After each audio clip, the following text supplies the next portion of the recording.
Hello students, welcome to my channel Tiwari mathematics. आज हम exercise 2.2 start करने जा रहे हैं, क्वाड्रेटिक इक्वेशन। ठीक है ना। तो हम देखेंगे क्वाड्रेटिक इक्वेशन के हम किस तरह से जीरोज फाइंड करेंगे, उन जीरोज की जो रिलेशनशिप होती है उस रिलेशनशिप को हम कैसे वेरीफाई करेंगे और क्या उसके लिए फॉर्मूलेज होंगे। ठीक है, आइए देखते हैं। देखो यहाँ पे क्वाड्रेटिक इक्वेशन, अगर क्वाड्रेटिक इक्वेशन की मैं जनरल फॉर्म लिखूँ तो ax square plus b x plus c equal to 0। क्या होता है हमारा ax square plus b x plus c equal to 0। Last video में मैंने आपको बता ही दिया है कि इक्वेशंस और पोलिनोमियल में क्या डिफरेंस होता है। अगर इक्वल टू 0 आता है तो वो इक्वेशंस कहलाता है, अगर इक्वल टू में 0 नहीं है तो उसे हम क्या बोलते हैं, पोलिनोमियल्स कहते हैं। ठीक है, तो सबसे पहली बात आपको ये पता है कि जो ये क्वाड्रेटिक इक्वेशन है, इस क्वाड्रेटिक इक्वेशन की जो मैक्सिमम डिग्री है वो मैक्सिमम डिग्री कितनी है इसकी जो मैक्सिमम डिग्री है वो मैक्सिमम डिग्री है इसकी 2। ठीक है, जितनी मैक्सिमम डिग्री होती हैं उतने ही उसके जीरोज होते हैं। जितनी एक क्वाड्रेटिक इक्वेशन की मतलब कोई भी पोलिनोमियल हो, उस पोलिनोमियल की जो मैक्सिमम डिग्री होगी वही मैक्सिमम जो डिग्री वही उसके जीरोज होंगे। तो इस क्वाड्रेटिक इक्वेशन के कितने जीरोज होंगे, इसके आपके 2 जीरोज होंगे। कितने जीरोज होंगे? They are 2 zeros. ठीक है जी, इन 2 जीरोज का नाम होता है हमारा, चलो नाम बाद में देखते हैं, पहले समझो आप। देखो जो क्वाड्रेटिक इक्वेशन है, आपने 9th क्लास में पहले भी आपने ये सीखा होगा कि क्वाड्रेटिक इक्वेशन के जीरोस फाइंड करने के लिए या क्वाड्रेटिक इक्वेशन को पहले हम फैक्टराइज करते हैं। क्या करते हैं? फैक्टराइज। मतलब ये वाली जो टर्म होती है मिडिल टर्म कहलाती है, इसे हम क्या बोलते हैं? मिडिल टर्म कहते हैं, मिडिल टर्म कहलाती है। हम इस मिडिल टर्म को क्या करते हैं? स्प्लिट करते हैं। क्या करते हैं? स्प्लिट करते हैं और स्प्लिट करके इसको फैक्टराइज करते हैं, जिसे हम फैक्टराइजेशन कहते हैं। ठीक है जी, ठीक है। ये जो मिडिल टर्म है, इस मिडिल टर्म को हम स्प्लिट करेंगे, स्प्लिट करके फैक्टराइजेशन करेंगे। जब आपने फैक्टराइजेशन करते होगे तो फैक्टराइजेशन करने के बाद जो ये क्वाड्रेटिक इक्वेशन है, इसका कुछ इस टाइप से हमारे पेयर्स बनते हैं, x plus a x plus b equal to 0। समझते रहना ध्यान से, अभी एग्जाम्पल के साथ करेंगे, समझ जाओगे। तो ये जो मिडिल टर्म है, मिडिल टर्म क्या हो गया? x plus a x plus b equal to 0। अब जो ये पेयर्स आए हैं, इन पेयर्स को x plus a equal to 0 put करते हैं और x plus b equal to हम 0 पुट करते हैं। दोनों को 0 इक्वल टू 0 पुट करने के बाद यहाँ से x वैल्यू निकल के आती है माइनस ए और यहाँ से x वैल्यू निकल के आती है आपकी माइनस बी। ठीक है जी, बात समझा गई? यहाँ से x वैल्यू माइनस ए निकल के आती है और यहाँ से x वैल्यू क्या निकल के आती है? Minus b. देखो जो ये 2 जीरोज होते हैं, जो ये आपके 2 जीरोज होते हैं, इन 2 जीरोज को हम इंडिकेट करते हैं अल्फ़ा और बीटा से। ये वाला हो गया आपका अल्फ़ा और इसे बोलते हैं बीटा। क्या बोलते हैं? बीटा। ध्यान रखना ये अल्फ़ा है और ये बीटा है, मतलब ये ग्रीक लेटर्स होते हैं आपके। ये अल्फ़ा और बीटा से हम इसे रिप्रेजेंट करते हैं 2 जीरोज के। इसका मतलब x की जो 2 वैल्यू निकल के आई हैं, x इक्वल टू माइनस ए, तो ये अल्फ़ा हो गया माइनस ए, और दूसरी वैल्यू क्या निकल के आई है? x equal to minus b, तो ये आपका बीटा हो गया माइनस बी। ये बात आपको समझ में आ गई होगी। तो देखो यहाँ पे हम क्या कर सकते हैं कि क्वाड्रेटिक इक्वेशन है, क्वाड्रेटिक इक्वेशन को फैक्टराइज करके मिडिल टर्म को स्प्लिट करके हम उसके जीरोस फाइंड कर सकते हैं। जो जीरोस निकल के आएंगे, एक का नाम देंगे अल्फ़ा, एक का नाम देंगे बीटा, क्योंकि अल्फ़ा और बीटा हम 2 जीरोस को डिनोट करते हैं यहाँ पे। ये तो हो गया हमारा यहाँ तक जीरोस फाइंड करने का। अब बात आती है, जीरोस तो फाइंड हो गए, अब इनकी रिलेशनशिप को हम कैसे वेरीफाई करेंगे। तो देखो यहाँ पे to verify relationship between zeros. ठीक है, तो वेरीफाई करने के लिए हम यहाँ पर सबसे पहले यूज करते हैं सम of zeros,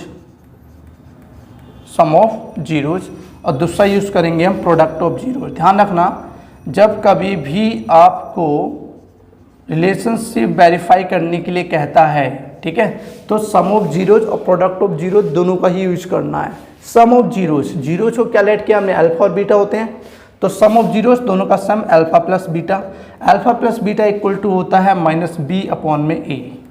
alpha plus beta equal to क्या होता है आपका? माइनस बी अपॉन में ए। ये आपका एक फॉर्मूला है, आप फॉर्मूला समझ के याद कर लो। ठीक है, ये आपको ध्यान रखना है। Alpha plus beta equal to क्या होगा आपका? माइनस बी अपॉन में ए। इसी तरह से प्रोडक्ट ऑफ जीरो जो होता है अल्फा इंटू बीटा, ये होता है सी अपॉन में ए। क्या होता है हमारा सी अपॉन में ए।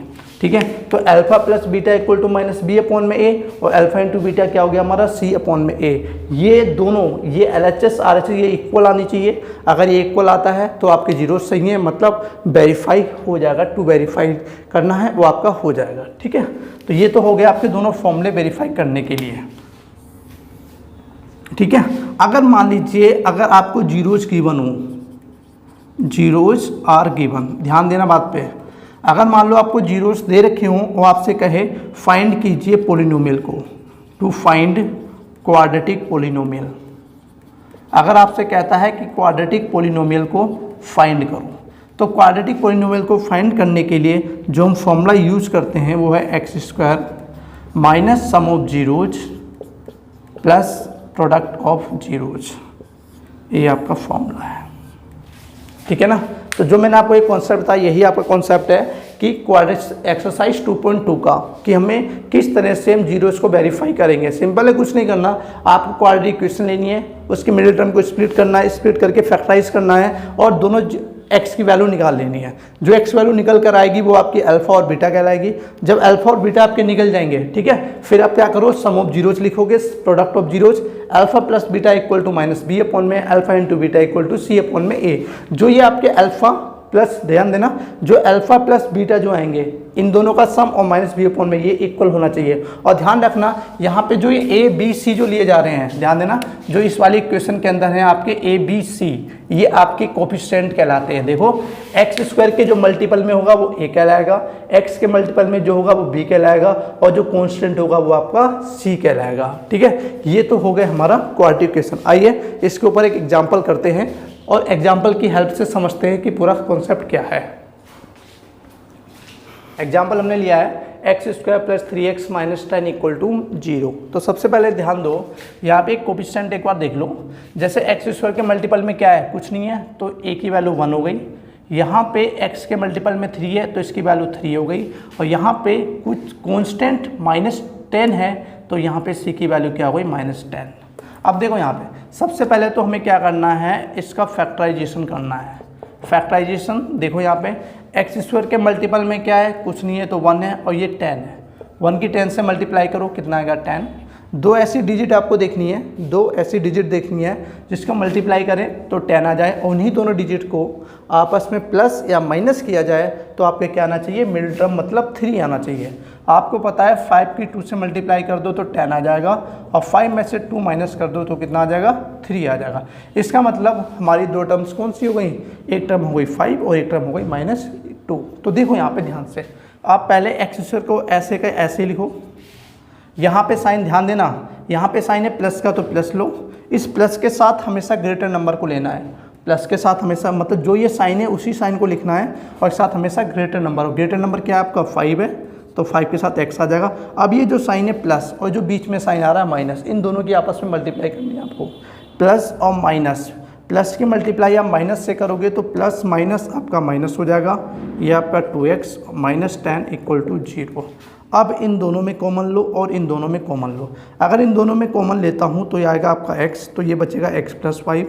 इन दोनों में कॉमन लेता हूँ तो जो ये साइन है वही साइन यहाँ पर आएगा, और 2 आ रहा है कॉमन, तो यहाँ बचेगा आपका x माइनस माइनस प्लस 2 5 जा 10 इक्वल टू 0।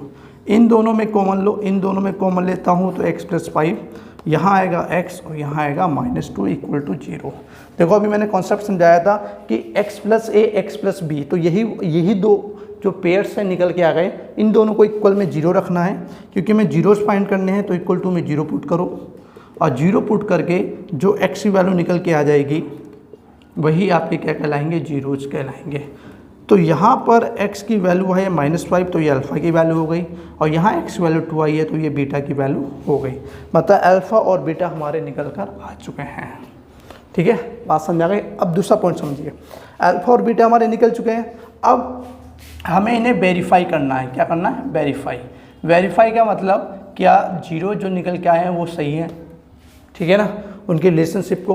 तो वेरीफाई करने के लिए सबसे पहले हम यूज़ करते हैं सम ऑफ जीरोज का, सम ऑफ जीरोज, ठीक है ना।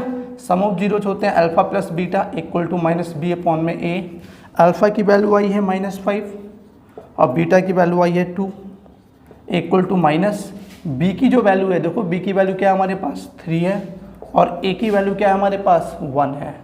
ठीक है, 5 में से 2 जाएगा माइनस का 3, क्योंकि हमें पता है साइन हमेशा ग्रेटर नंबर का आता है, और ये क्या हो जाएगा आपका माइनस का 3। तो यहाँ पे LHS है इक्वल आ चुकी है RHS के, जिसकी वजह से ये वाला हमारा हो गया है वेरीफाइड। ठीक है, पहला हमारा वेरीफाई हो गया। अब हम दूसरे को वेरीफाई कर लेते हैं। दूसरा है हमारा product of zeros. Product of zeros, product of zeros के अंदर आपको पता है क्या लिखना है, alpha into beta equal to C upon में ए लिखना है। क्या लिखना है, alpha into beta c upon में ए। तो जो अल्फ़ा इंटू बीटा है, अल्फ़ा की वैल्यू -5 है, बीटा की वैल्यू 2 है। यहाँ चेक कर सकते हो, अल्फ़ा की वैल्यू -5 आई थी और बीटा की वैल्यू 2 आई है। तो अल्फ़ा इंटू बीटा सी, कॉन्स्टेंट की वैल्यू कितनी है, -10 है, तो सी हो जाएगा आपका -10, और ए की वैल्यू कितनी हमारे पास 1। तो 5 टू 10 -10 इक्वल टू -10। तो ये भी क्या हो गया हमारा वेरीफाइड। तो यहाँ पे देखिए आप ध्यान से, हमने जो अभी कॉन्सेप्ट सीखा था, ठीक है, उस कॉन्सेप्ट के अंदर फैक्टराइजेशन वो भी करना हमने देख लिया, alpha plus beta alpha into beta वो भी देख लिया कि कैसे हमें वेरीफाई करना है। ठीक है, आई होप आपको समझ में आ चुका होगा कि कैसे वेरीफाई करना है। एक हमने फॉर्मूला और यूज़ किया था, अगर हमें जीरोज़ की मन हो, अगर हमें जीरोज़ की मन हो तो उस केसेस में क्वाड्रेटिक पॉलिनोमियल कैसे फाइंड करेंगे। तो यहाँ पे देखिए ध्यान से, क्वाड्रेटिक पॉलिनोमियल, यहाँ पे अल्फ़ा की वैल्यू दे रखी है -5 और बीटा की वैल्यू है 2। इसी क्वेश्चन से हम ये भी करके देख लेते हैं, अल्फ़ा -5 बीटा क्या हमारा 2 है। तो क्वाड्रेटिक पॉलिनोमियल होता है x² minus alpha plus beta x alpha into beta. ठीक है, तो यहाँ पे ध्यान से देखो, x² माइनस अल्फ़ा की वैल्यू है -5, बीटा है हमारा 2, x अल्फ़ा है -5, बीटा है 2, तो ये आ जाएगा x², 5 में से 2 जाएगा -3, माइनस माइनस प्लस, मतलब प्लस का 3x और -10। देख सकते हो आप ध्यान से कि जो फॉर्मूला हमने लिखा था उस फॉर्मूले से जहाँ से हमने क्वेश्चन स्टार्ट करा था दोबारा हम वहीं पर आ गए हैं। समझ आ गई ना। देखो हमने क्या करा था, x² प्लस 3x -10 लिया था, तो यहाँ देखिए x² प्लस 3x -10 आ चुका है। मतलब अगर हमें जीरोज़ के मन है तो जीरोज़ के बेस पर हम क्वाड्रेटिक पॉलिनोमियल को फाइंड कर सकते हैं। बात समझ आ गई। तो ये हमारा क्वेश्चन खत्म हो गया और एक्सरसाइज 2.2 का कॉन्सेप्ट भी हमारा खत्म हो गया कि क्वाड्रेटिक इक्वेशन से किस टाइप से हम जीरोज़ फाइंड करेंगे और किस तरीके से उनको हमें वेरीफाई करना है, और अगर जीरोज़ गिवन हो तो किस तरह से हम क्वाड्रेटिक पॉलिनोमियल को फाइंड करेंगे। ठीक है, तो आपको ये बात समझ में आ गई होगी। अगर आपको ये बात समझ में आ गई तो एक बात और समझ लो, क्वाड्रेटिक इक्वेशन के बेस पे जो एग्जाम में मोस्टली क्वेश्चन पूछे जाते हैं, ठीक है ना, उस टाइप का एक क्वेश्चन है, वो क्वेश्चन मैं आपको कराऊंगा, लेकिन अभी नहीं, नेक्स्ट वीडियो में। ठीक है ना, नेक्स्ट वीडियो में आपको वो क्वेश्चन कराऊंगा। वो क्वेश्चन करने के बाद 2.2 एक्सरसाइज आपकी अच्छी तरीके से कवर हो जाएगी। जो मैं क्वेश्चन कराऊंगा उससे बाहर एग्जाम में पूछा नहीं जाएगा। ठीक है ना, मतलब पूरी कोशिश ये करूंगा कि उसी टाइप के क्वेश्चन, जैसे ये वेरीफाई करने वाला है तो इसी टाइप के क्वेश्चन आपके एग्जाम में जो पूछे जाते हैं उसी टाइप के क्वेश्चन आपको करवाऊंगा। और अगर आपने एक बार कॉन्सेप्ट कवर कर लिया तो आपकी एक्सरसाइज अच्छी तरीके से क्लियर हो जाएगी। ठीक है, तो मिलते हैं नेक्स्ट वीडियो में, जब तक के लिए बहुत बहुत धन्यवाद।